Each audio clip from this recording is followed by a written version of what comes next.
Hello नमस्कार, welcome to inculcate Learning. PM Poshan, जिसकी full form रहेगी पीएम पोषण शक्ति और निर्माण। ठीक है, तो पोषण का पीओ, शक्ति का एसएच और एन यहां से उठा के पीएम पोषण इसका नाम रखा गया है। सो पीएम पोषण शक्ति निर्माण की आज बात करेंगे। This is presented by me Raveena. Videos informative लगे तो इनकलकेट लर्निंग को लाइक शेयर सब्सक्राइब कर दीजिएगा। सारी टीचिंग जो रिलेटेड एग्जाम्स है उन सब के लिए ये टॉपिक इंपॉर्टेंट होने वाला है, क्योंकि आपने मिड डे मील तो सुना होगा, राइट, एमडीएम। सो बस उसी का नाम चेंज करके और उसमें थोड़े से चेंजेस करके पीएम पोषण जो है उसका नाम रख दिया गया है। बहुत नाम बदले जाते हैं, आपको पता ही है। सो बस ये एमडीएम का नाम चेंज किया गया है, इंपॉर्टेंट है। और स्पेसिफिकली जो भी प्राइमरी लेवल के एग्जाम है, पीआरटी लेवल के उनके लिए ये ज्यादा इंपॉर्टेंट होने वाला है। ठीक है, चाहे DSSS भी हो गया, केवीएस हो गया। सो ये पीएम पोषण जी इंपॉर्टेंट है, याद रखना है और समझ लीजिए एक बार। सो यूनियन कैबिनेट ने जो है डिसाइड किया कि भाई मिड डे मील स्कीम जो है उसको नाम बदल देते हैं उसका, तो उसका नाम बदल के पीएम पोषण शक्ति निर्माण योजना जो है उन्होंने रख दिया है। पीएम पोषण आएगा ये। ठीक है, अब जो है पहले क्या होता था, एमडीएम में फर्स्ट से लेके 8th क्लास तक के बच्चों के लिए खाना जो है मतलब बनता था टाइप्स। बट अब जो है 1 से लेके 5 साल के बच्चे यानी जो प्री प्राइमरी या बाल वाटिका में आते हैं उनको भी पीएम पोषण योजना में इंक्लूड कर लिया गया है।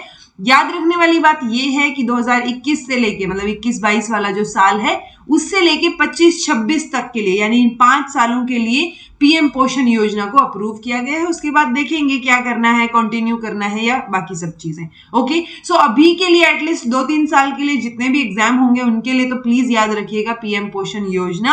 और नोट करने वाली बात यह है कि पहले 1st से 8th क्लास तक फूड दिया जाता था, अब बाल वाटिका के स्टूडेंट्स बच्चे जो हैं प्री प्राइमरी वाले वो भी इसमें इंक्लूडेड माने गए हैं। न्यूट्रिशन गार्डन जो है वो हमें डेवलप कर रहा है और बहुत सारे ऑलरेडी 3 लाख के अराउंड स्कूल्स में ये डेवलप कर भी दिए गए हैं। ठीक है, और मिड डे मील का मैंने ऑलरेडी एक लेक्चर बना रखा है, वो आपको देख लेना चाहिए, इंपॉर्टेंट है।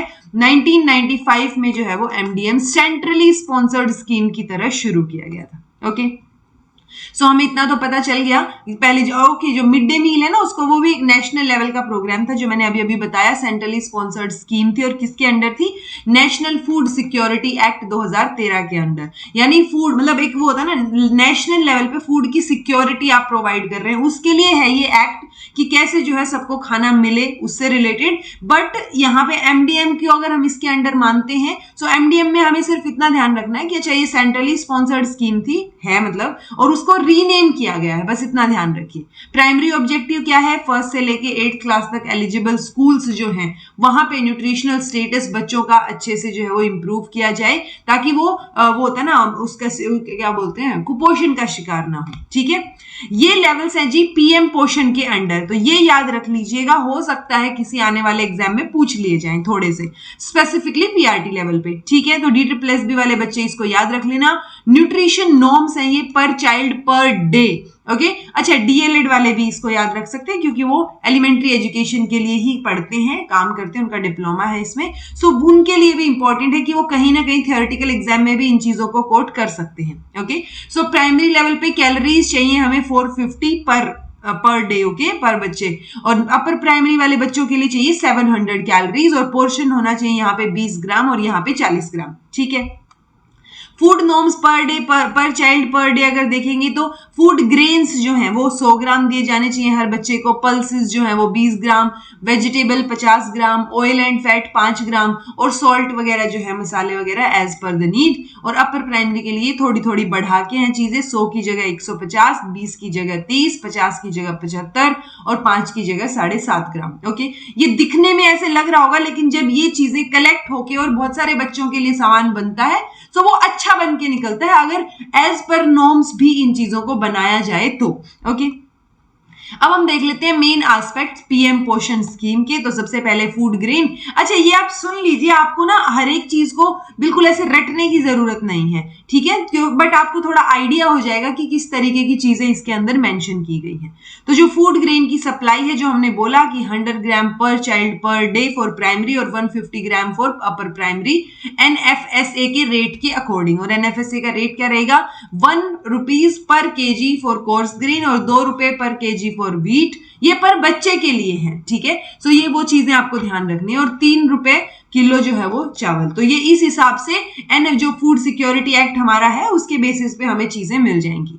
कुकिंग कॉस्ट को इंक्लूड अगर हम करेंगे तो it includes cost of ingredient, जिसमें पल्सेस, वेजिटेबल्स, कुकिंग ऑयल, जो भी नमक मिर्च आप लेके आ रहे हैं। सो अगर उस कुकिंग कॉस्ट को हम लगाएं तो पर child per day cooking cost जो है वो 4.97 रुपए आनी चाहिए और अपर प्राइमरी में 7.45। तो हाँ, ये मतलब डायरेक्ट नहीं कि 4 रुपए या 5 रुपए, ये बहुत पैसों के हिसाब से भी चीजें दी हुई हैं। और स्पेसिफिकली जब ये एमडीएम का चार्ज किसी टीचर के पास जाता है ना, तो उनको बहुत सारे टीचर्स तो ऐसे भी होते हैं कि बिल्कुल उनको ऐसे कॉम्प्लेक्स लगती है सारी चीजें कि सर पीटते हैं कि भाई मेरे को मत दो एमडीएम ना, बाकी सारी चीजें दे दो। सो इसीलिए ये जो वो होता है ना पैसों में जो चीजें कि 4.97, ऑब्वियसली आपको सारी कैलकुलेशंस करनी पड़ेंगी अगर आप एमडीएम का चार्ज लेते हैं बीइंग ए टीचर, ठीक है। सो उसमें क्या रहेगा कि मान लो 4.97, ये क्या बोला है प्राइमरी लेवल पे, और मान लो प्राइमरी लेवल पे 100 बच्चे हैं तो 100 के हिसाब से इसको 100 से मल्टीप्लाई करना।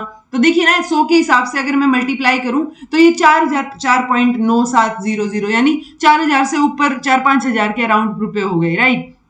तो उतने रुपए बहुत होते हैं कंपैरेटिवली वहां पे एक टाइम का खाना बनाने के लिए, ठीक है। सो वो डिपेंड भी करेगा बच्चों की कितनी वो है, बच्चों की स्ट्रेंथ कितनी है, एनरोलमेंट कितनी है। सो वो कुकिंग कॉस्ट जो है वो वेरी करती रहेगी और उस हिसाब से सरकार की तरफ से पैसा मिलता रहेगा। और ये जो कॉस्ट मैंने बताई ये विद रिस्पेक्ट टू या विद इफेक्ट ऑफ किसके हैं, ये जो विद इफेक्ट फ्रॉम 2020 1 अप्रैल 2020 से है। और हमने अभी देखा था कि 2021 वाला जो साल है उसके बाद से लेके 2025 तक ये हमारा पीएम पोषण जो है वो अप्रूव किया गया है। ओके, देन है honorarium to cook cum helper. तो कुक कम हेल्पर को क्या मिलेगा, पर मंथ 1000 रुपए for 10 months in a year. तो 10 महीनों के लिए मिलेंगे ये, और वो आके खाना बना देंगे इनका, ठीक है। ट्रांसपोर्टेशन असिस्टेंस भी मिलती है किसकी तरफ से, एफसीआई गोडाउन से, यानी जो फूड कॉर्पोरेशन ऑफ इंडिया है वहां से जब सामान निकलेगा स्कूल के लिए, या जो ये होते हैं ना चावल दाल, ये जो चीजें हैं ये सारी की सारी ऑलरेडी आती हैं पीछे से, ठीक है। सो ये पूरे का पूरा बल्क में सामान ऑलरेडी आ जाता है। तो जो पब्लिक डिस्ट्रीब्यूशन सर्विस रेट रहेगा उसके अकॉर्डिंग चीजें रहेंगी, और ये 1500 पर एमटी रहेगा जब ट्रांसपोर्टेशन की बात करेंगे, एक्सेप्ट जो हमारे क्या है नॉर्थ ईस्टर्न स्टेट्स हैं, नॉर्थ ईस्टर्न रीजन, या फिर जो 2 हिमालयन स्टेट और 2 यूटीज हैं, उनके अलावा बाकी जगह पे ये रहेगा, उनमें थोड़े से चेंजेस हो सकते हैं। ओके, मैनेजमेंट और मॉनिटरिंग और इवैल्यूएशन की बात करें तो जो एग्रीगेट कॉस्ट है फूड ग्रेन की या हेल्पर्स की, तो वो सारी की सारी उस जितनी भी हमने अभी तक कॉस्ट पढ़ी उसका 3% जो है वो मैनेजमेंट, मॉनिटरिंग और इवैल्यूएशन के लिए यूज किया जाएगा। और समर के दौरान, यानी जब समर वेकेशन होती है, क्योंकि ऑब्वियसली समर वेकेशन में बच्चे स्कूल नहीं आ रहे बट उनके खाने का ध्यान तो रखना पड़ेगा ना, स्पेसिफिकली जब ड्रॉट या डिजास्टर अफेक्टेड एरिया है वहां की बात हो रही है। मतलब बाकी टाइम पे हम मिड डे मील क्यों शुरू किया गया था, इसीलिए ना कि बच्चे एनरोल हो जाएं स्कूल में। मेजर मतलब हमारा मेजर एम तो यही था ना कि भाई एनरोलमेंट बढ़ जाए, तभी हम, अगर एनरोलमेंट बढ़ेगी तभी हम रिटेंशन पे काम कर पाएंगे और तभी हम एजुकेशन पे काम कर पाएंगे। सो वो एनरोलमेंट बढ़ाने के लिए एक लालच था कि चलो जिनको खाना नहीं मिलता उनके पास एक रीजन ये तो होगा कि बच्चे को पढ़ेगा नहीं पढ़ेगा देखी जाएगी बट दोपहर का खाना तो मिल जाएगा अच्छे से, राइट। सो वो चीज के लिए शुरू किया गया था। तो जो मील्स के प्रोविजन है वो ड्यूरिंग समर वेकेशन, जो ड्रॉट सूखे वाले एरिया या डिजास्टर वाले एरियाज हैं वहां पर समर वेकेशन के दौरान भी ये चीजें रहेंगी। किचन कम स्टोर की अगर हम बात करें तो एरिया जो है उसका नॉर्म एनरोलमेंट के हिसाब से होगा, यानी 20 मीटर स्क्वायर जो है वो किसके लिए, अगर 100 बच्चे एनरोल्ड हैं तो किचन का एरिया या किचन का जो जहां पे सामान रखा जाएगा बनाया जाएगा तो वो कम से कम इतना एरिया हो, और फिर हर 100 बच्चे के ऊपर 4 मीटर स्क्वायर एरिया हम बढ़ाते जाएंगे, ठीक है। किचन की डिवाइसेस की बात करें तो वो भी एनरोलमेंट के से लिंक्ड है कि कितना आपको जो है पैसा मिलेगा। सो एनरोलमेंट अगर 50 बच्चों तक का है तो 10,000 जो है वो यूनिट हमने रुपए दे दिए यूनिट कॉस्ट। अगर 51 से लेके 150 तक बच्चे हैं तो 15,000, उससे ज्यादा है तो 20,000 और 250 से ज्यादा बच्चे हैं तो 25,000। और ये बच्चे ओवरऑल माने जा रहे हैं, मतलब ओवरऑल कितना एनरोलमेंट है स्कूल के हिसाब से, तो पर स्कूल एनरोलमेंट की बात हो रही है।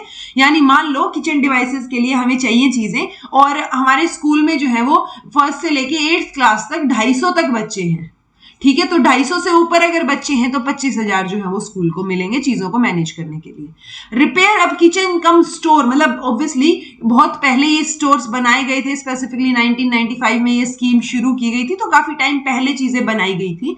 तो उस दौरान अभी मतलब चीजें मतलब बिगड़ती भी तो है ना, तो वो मेंटेनेंस के लिए, रिपेयर के लिए, तो किचन कम स्टोर जो है उनके रिपेयर के लिए भी 10,000 पर यूनिट जो है वो दिए जा रहे हैं। फोर्टिफिकेशन ऑफ फूड कौन करेगा? ये जो हमारा फूड कॉर्पोरेशन ऑफ इंडिया है, सिस्टमेटिक मैनर में फोर्टिफाइड फूड जो है वो भेजेंगे, ताकि जो भी कैल्शियम या कोई भी चीज की कमी ना रहे बच्चों के अंदर और अच्छे से न्यूट्रिशन उनको मिले। Innovation flexibility component with no separate budgetary support. So ये चीजें भी ध्यान रखनी कि 5% जो है वो एग्रीगेट किसका, जो फूड ग्रेन की या जो कुकिंग कॉस्ट थी, ट्रांसपोर्टेशन असिस्टेंट थी, तो वो सारी की सारी चीजों का 5% जो है वो भी यहाँ पे इनोवेशन के लिए मिल रहा है with no separate additional budgetary support for this component. तो एडिशनल नहीं मिल रहा, बट उसी का जो है आप 5% निकाल के बाकी चीजों को भी मेंटेन करेंगे, और जो अवेलेबल फंड्स हैं उसकी मतलब रिक्वायरमेंट फंड्स आप उस हिसाब से रखेंगे कि चीजें मैनेज हो जाए। Okay, provision of the meal to preparatory classes, ये याद रखने वाली बात है जो पूछी जा सकती है, क्योंकि यूजुअली हमें पता होता है कि 1st to 8th तक जो है वो खाना मिलता है मिड डे मील में, बट पीएम पोषण जब से इन्होंने नाम चेंज करके इसको किया है, सो ये पहली क्लास से पहले जो बाल वाटिका हमने एनईपी 2020 के अकॉर्डिंग पढ़ी है ना चीजें, तो वो जो बाल वाटिका या प्रिपरेटरी क्लास है, या जिसको हम अर्ली चाइल्डहुड केयर एजुकेशन की बात करते हैं, तो उस दौरान भी बच्चों को जो है वो क्या मिलेगा, फूड जो है वो मिलेगा, मील उनको दिया जाएगा। स्पेसिफिकली जो हमने नेशनल एजुकेशन पॉलिसी में चीजें पढ़ी हैं वो सारी।